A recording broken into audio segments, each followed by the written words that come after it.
You give to people at times when they don't expect it. And for example, December is off limits. You never give people gifts during December because that's when everyone else gives gifts. So you're going to get buried in all of the other presents and you'll never stand out. And as marketing experts, our job is to stand out. Welcome to You Are Buzzworthy.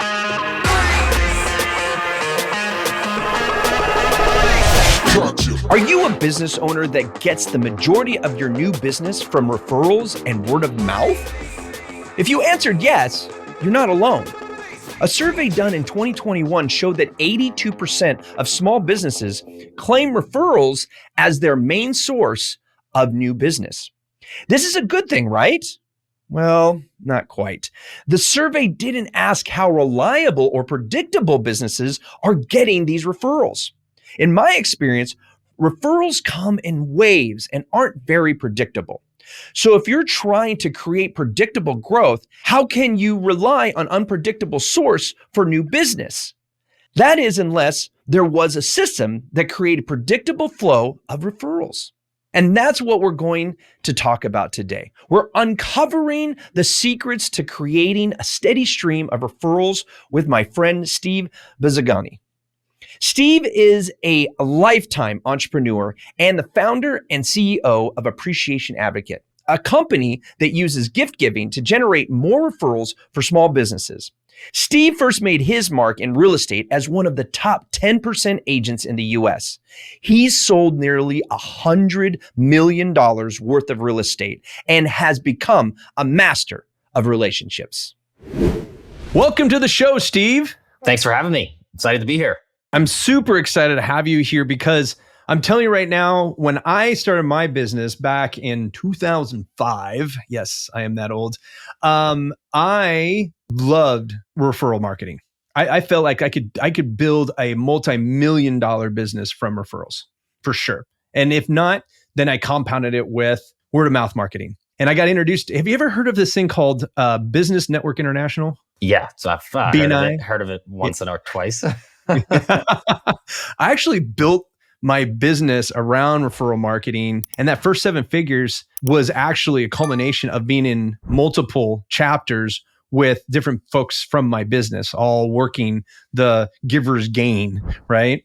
And so it was beautiful. But after a while, BNI it was tough because the volume even there was a really tough thing to keep up. So I want to start our conversation on really picking your brain on what are the shortcomings businesses run into when trying to utilize referral marketing for their business. The biggest shortcomings that come to mind off the top of my head, I'd say promotions versus gifts. A lot of companies will actually give promotions as gifts. Like promotions are fine when they're used for promotion. It's when they use them as gifts and say like, here's a nice t-shirt with my company's logo on it, so you can wear it and be a walking billboard for my company. Like that's a faux pas for me. Like that's a shortcoming. That's a no-go. Another shortcoming is making it not about the receiver. Like when you give gifts, it's that gift there. Like a promotional item is about the giver. Promo is about the giver. Gifts are about the receiver. So I would say you don't want to have that kind of stuff taking place whenever you give gifts. You want to try to avoid that kind of stuff. That's like the stuff that comes to mind, like right off the top. When you think about referral marketing, you think about really talking to your clients, your current clients, and then finding ways to basically you're utilizing gifts to keep you on top of mind and in good spirit or good thoughts. Is that how you're framing this? Basically, every impression that you make is something that occurs like right when you meet somebody or right when you talk about somebody or talk about something or shake their hand or look at them or smile or whatever. That's an impression. And when you give someone a gift, that allows the impression to occur over and over and over again in someone's household. You're basically living in their house with them every time. And when you give them a good, high quality gift that has a deep emotional impact and it builds a connection, like if you were to get a watercolor painting of their house or if you were to give them a custom cutting board that doesn't have Remax all over it and doesn't have my name, it doesn't have my phone number and how to call me. If it's got like I used to give when I was doing real estate, I would give my clients, it would have a monogram of their name, of their last name. It would have their actual last name under it. Then it would have the house address and the day they bought the house. and it was this huge 2 foot by 18-inch piece of wood. And Wow. they stared at that, I don't know what, 3, 4, 5, 6 times a day. So like how Right. many And impressions they am I remember who making? gave it to them. Yeah, of course. They think about me 5, 6, 7 times a day versus like if I had just given them a gift card for $25 to Starbucks, that's one impression. What we call here is we call it a fart in the wind impression, because it's just one and done and it's gone. Just like that. Right. And you're down into the subconscious, and that it's a different story. So we're really talking about the psychology of building a long-lasting relationship with a gift that they're going to hold on to, not like a tchotchke where, Correct. like a mug, or like you were saying, maybe a pen. I think that a lot of real estate folks, that they do have like a welcome basket, but nothing, most of it's consumable, right? Yeah. That's on my gift wine list. And some chocolates Also, and maybe some crackers and some charcuterie or something like that. All are on the bad gift list. All of the things you just said are all on the bad gift list. Right. So there's a good list and a bad list. So we know that tchotchkes are one, right? Like just stuff that has my brand on it. So if I gave you a mug and it says, even if it said you are Buzzworthy, because that's the name of the show, and I'm thinking that I'm giving this to somebody and telling them when they read that, oh, you are Buzzworthy, it's still my brand on there, not theirs. Correct. Right. Yep. Versus getting something. So I actually gave something to one of my clients. This is something that I actually do for my current clients as more of a retention process as well. So we don't even look at it as where we're going to get the referrals, but that we're basically building goodwill with our current clients and letting them understand how much we appreciate them. And so one of my friends has a boat, or one of my friends, but one of my clients has a boat. And the last time I was on his boat, he didn't have anywhere to put the beer. And I'm like, dude. And he likes to go out and fish. Is right outside his house and everything. I'm like, he needs a little cooler. So I got him a Yeti cooler. But then I went and found a place that made these little patches with and I had patch that had his logo on it. And I super glued it to the Yeti. That's on like awesome. 3 different sides. That's awesome. And so then when I went to hand it to him, I actually handed it to him backwards. The only side, the one that would rub against the body. Yeah. I said, "Is this your Yeti?" And it didn't have any markings on it. He's like, "No." I said, "You sure?" And I spun it around and had all of his logos and everything on it. And he was just like, "Whoa, what's this?" Like, became very novel, and it's something he's not going to throw away. Of course. And every time he goes and grabs a beer, he's going to think of Buzz. Yes, and that's awesome because it has nothing to do with you, yet he's still going to think of you. And that, like, I was given a gift of Cutco scissors by John Rulin about 8 years ago, and he sent them to me with my last name engraved on them. And I still have them today. They're my favorite pair of scissors. I think of them every time I pick them up, and they're my best pair of scissors. So it's just the same thing. It has nothing to do with his company or his name, but except he comes to mind every time. And here I am on a freaking podcast talking about him. That's awesome. So is this kind of where you got the idea of your book? My book is more of a combination of several different mentors I have. Like Brian Buffini is a big mentor of mine in the real estate world. John Rulin, obviously, in terms of gifting and appreciation, he's more of a mentor there. And then like other mentors, like, Steve Harvey and Dave Ramsey are other mentors of mine. So, great people. Thank you. Oh, good. Well, you got some really good inspiration there. That's my Mount Rushmore, those 4 guys. So there you go. So let's go back a second, back to the bad list, because you kind of talked about things that have our logo on it, things that are consumable. What other types of gifts are on the bad list? Gift cards, for one. Nothing says I didn't have enough time to, or I didn't want to appreciate you, or I didn't want to put the time in to appreciate you better than a gift card does. Like any kind of swag, SWAG stands for stuff we all get, except I use a different S word. I love that. That's awesome. But so then I have flowers. They last about a week, and then they're dead and gone, and so are you in the minds of your prospects and customers. And then this is the one that kind of shocks a lot of people, and I don't know. I guess I can understand why, but events and experiences. So like if you were to take somebody to a football game or the Super Bowl, or if you were to take them to dinner or a lunch or coffee, anything like that, any kind of event or experience, they are kind of go hand in hand with food and alcohol. They are literally just one impression. The real question here to ask is, how much are you paying for that impression? Because if you're paying $250 for a steak dinner, and that's $250 for one impression, which means let's put it this way, if I apply to work at a marketing agency, and they said, how efficient are you on generating impressions for our clients? And I could say, yeah, it only costs me about $250 per impression. They'd say, get the hell out of here. Right. You are not going to work here. Right. So, but I mean, if you buy in a Cutco set, I mean, that's $250, but you're getting multiple impressions. Correct. That's a totally different story. That's multiple impressions every day forever versus, one coffee that might cost, if you go out for lunch with somebody, that might be 30, 40, $50, depending on where you live. And that's one impression, one time. That's it. Like, they're not going to think about that lunch you had with each other a month later, even a week later for the sake of it.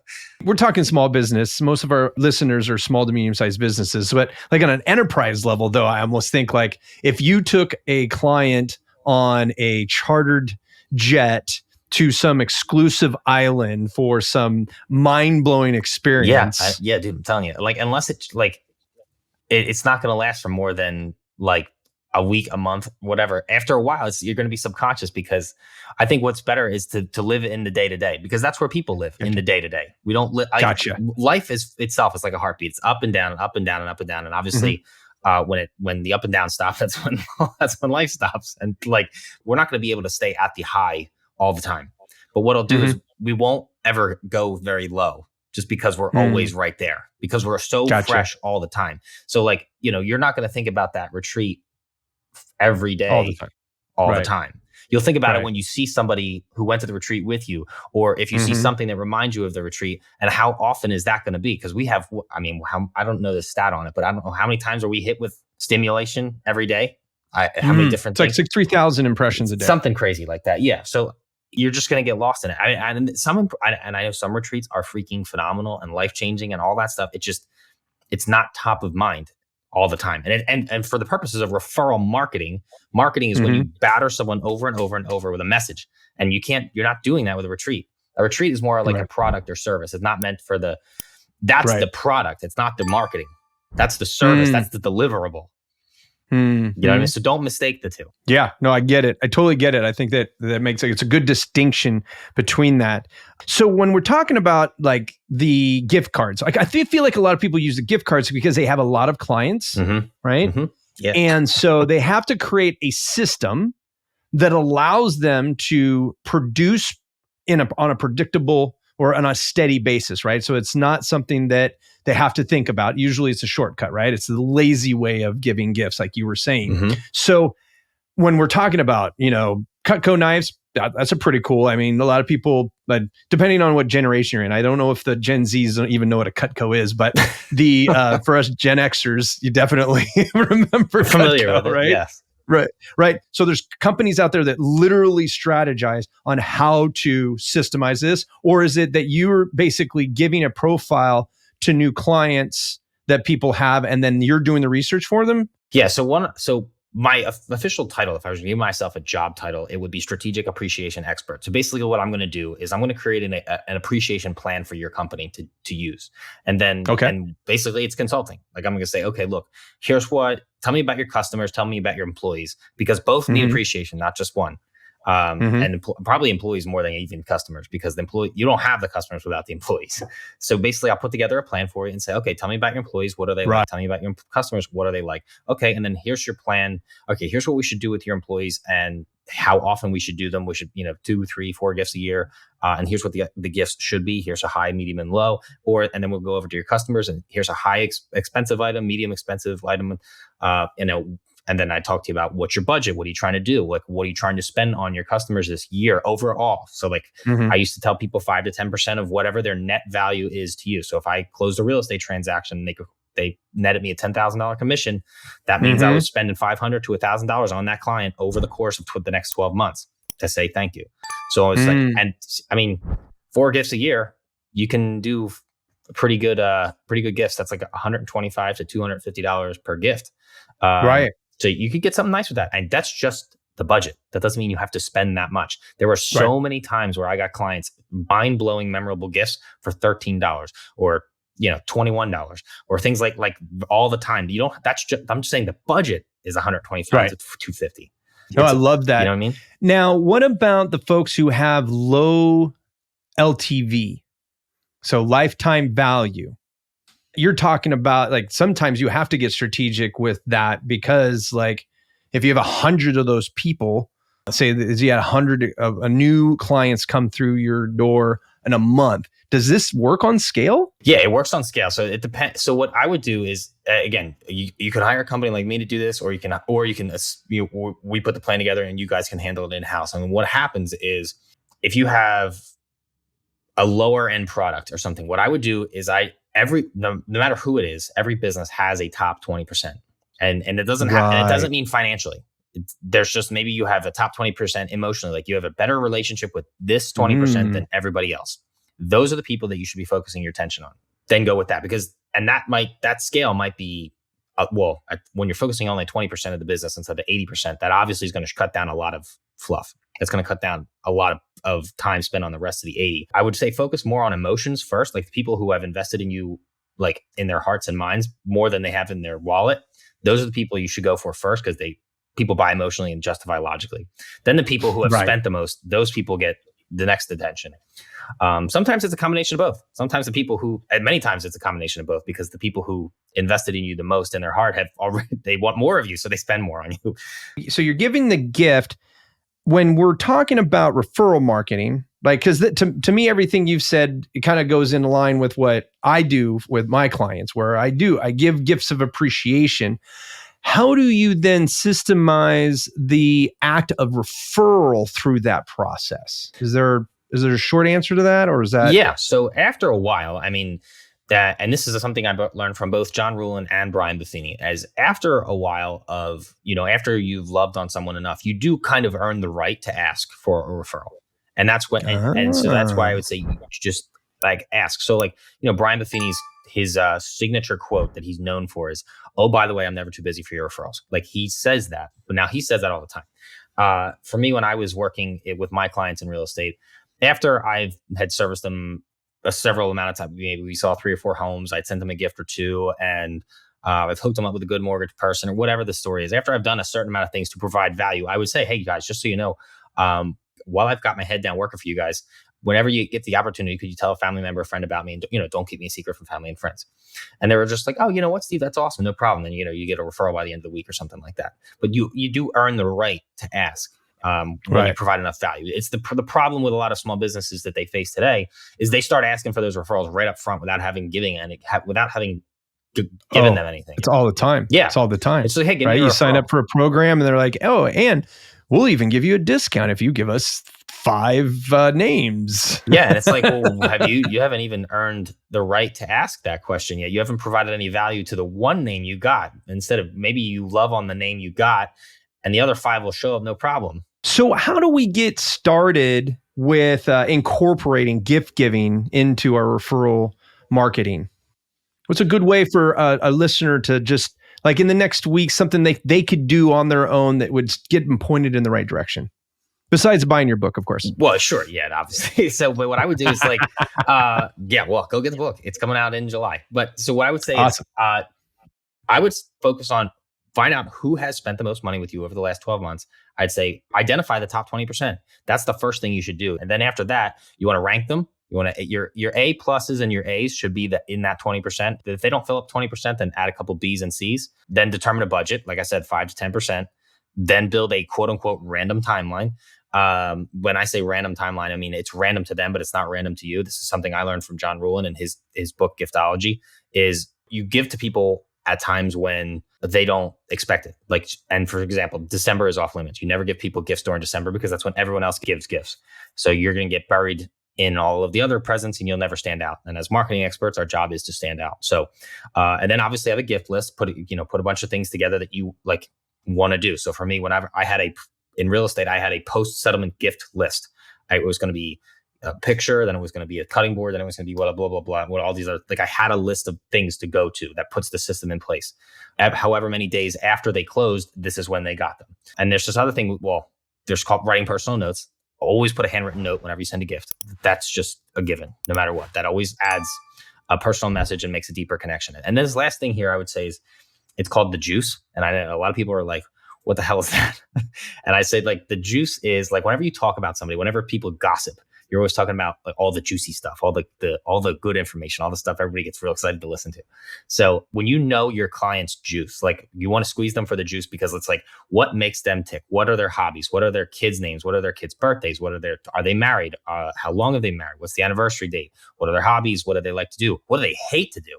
Like all of those things, that's the juice. And people constantly spill it. Like before this podcast, I know some of the juice you gave me was that you're a Bengals fan and you're extremely frustrated by the AFC Championship outcome. Like things like that. Like people spill this stuff all the time, and if you're not listening to it, you don't catch it. Right. So like that's what I'm saying, and that's why when I'm on meetings with people I just met, I always have my phone in my hand because at any moment they could say something very significant, like they're like a birthday, an anniversary date. Maybe I don't give gifts like coffee or food very often, but maybe you find out like that they're just obsessed with a certain thing, a certain kind of coffee, and you just to know what kind of coffee they're drinking is important. Just because maybe you don't give them the gift, but maybe you can somehow maneuver that into another. Where like, oh, you like strawberry, blah blah blah. Is that your favorite flavor? And it's, oh, okay, strawberries are a thing. Okay, just noted. You always have my notepad in my hand, just ready to write down whatever I hear in an instant. Those are things you could do. Dang, I know it's a long-winded answer for a short question. No problem. So, I think that do you on your website, do you have any like checklists or anything like that to get people's juices flowing in like ideas of where to get gifts? Yeah, for sure. So I have two things. You can use my appreciation 6-pack, which contains a bunch of different things like the bad gift list, 6 ways to increase your referral business, 6 things a great gift always has, 3 ways gift giving can deceive you. And then obviously I also have a separate PDF that you can use. It's called 7 Secrets to Create Unreasonable Brand Loyalty. And I can give that to your listeners as well. Awesome. So you go to that website right there. We're talking about appreciation at advocate.com. The link will be in our show notes. Commit it to memory as far as that goes. Give me the one secret that everybody should keep in the back of their mind as they're approaching this gift giving strategy for their referral marketing. I would say, if your priorities are clear, your decisions are easy. How cool would it be to discover so much more profitability in your business just by showing your appreciation to your current clients? I personally feel great every time I get the chance to do it. Steve shares some amazing resources on his website, so check it out and download those tools ASAP. I include the links to everything in the show notes right below our subscribe button. If you haven't already, make this show a weekly must listen. Until next time, stay buzzworthy.